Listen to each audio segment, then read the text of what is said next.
The Mets started off their weekend series against the Miami Marlins with a victory. 7-3 was the score on Friday night at Citi Field. It's time to talk some Mets baseball. We're going to do it with the host of the Subway to Shea podcast, the one and only Anthony Rivera, joins me now. Anthony, how are you doing, man?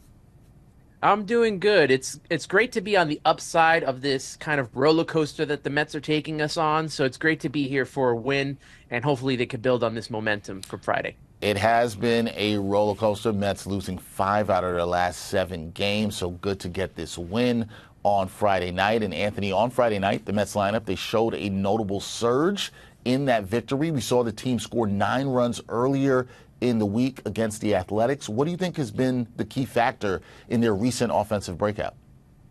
I've been really trying to figure out what the problem is where this offense can't get together on all cylinders, and I'm very glad that Will Salmon at The Athletic put out an article yesterday talking about, the Mets' struggles on offense, having to deal with the fact that they're seeing a lot more breaking balls this second half of the season compared to in the beginning and compared to that June and July where they were seeing a lot of fastballs and hitting a lot of those out of the park. So, if the Mets can figure out a way, and I think Eric Chavez talked about this in the meeting with them on Friday, if they can figure out a way to be better against those breaking balls, sliders, curveballs, all that stuff, could help this team become more of a consistent offense leading into the rest of August and into September as the Mets try to make this playoff push, because they're really going to need the offense to lead the team. That's been the best part of the team so far this year. The most consistent part has been the offense overall, over the pitching, starting staff, and over the bullpen. If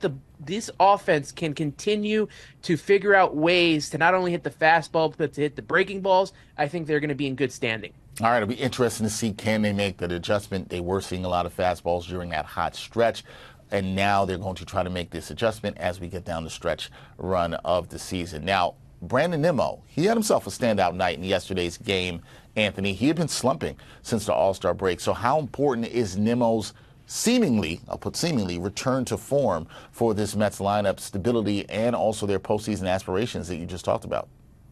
Yeah, it's only one game so far, but it was a big game, and Nimmo needed it. He's been talking about and really putting himself down, trying to get himself back on track.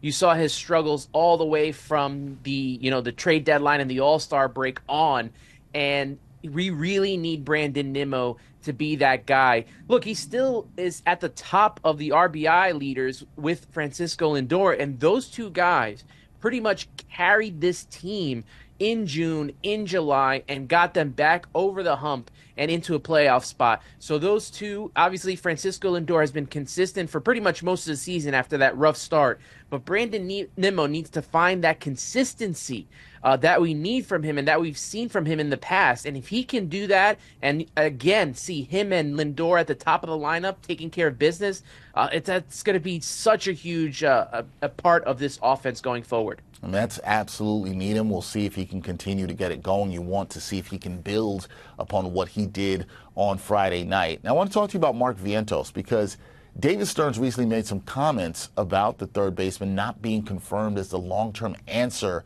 at that position of third base. How do you interpret Stearns' stance, and what might this mean for Vientos' future with the team?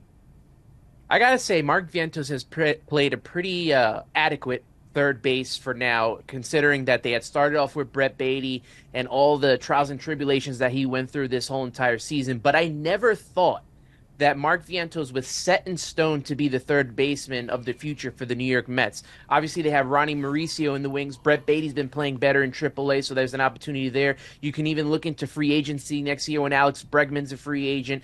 So I never thought that Vientos would have that locked down.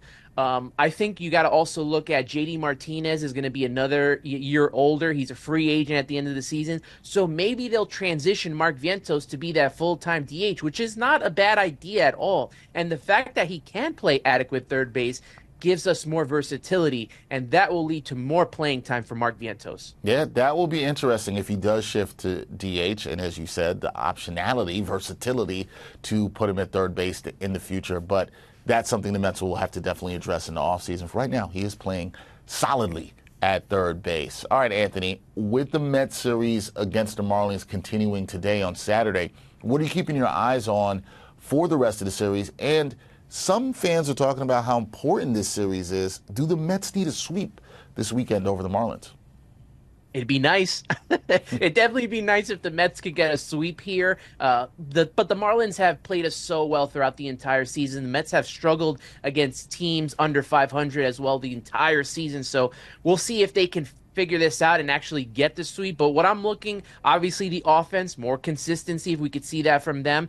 And the pitching, the starting staff, the bullpen, can they limit the walks? That's been a problem this whole season for this team. They lead the league in giving up walks, and that's been a problem with even giving up a whole bunch of runs. And you look at who's starting this weekend, we need bounce backs from Luis Severino. We also need a nice bounce back from Paul Blackburn. If those two starters can take care of their business and help the pitching staff out, it'll be a lot less to worry about when it comes to trying to figure out if this Mets team can even sweep the Marlins. All right, cut down the walks, which is something the Mets absolutely need to do, and see if they can get some bounce back performances from two of their guys in the starting rotation. We'll have our eyes on that. Anthony will absolutely have his eyes on that this weekend with the New York Mets. That is Anthony Rivera, the host of the Subway to Shea podcast. Go check that out. Subscribe, everything, like it, do what you got to do.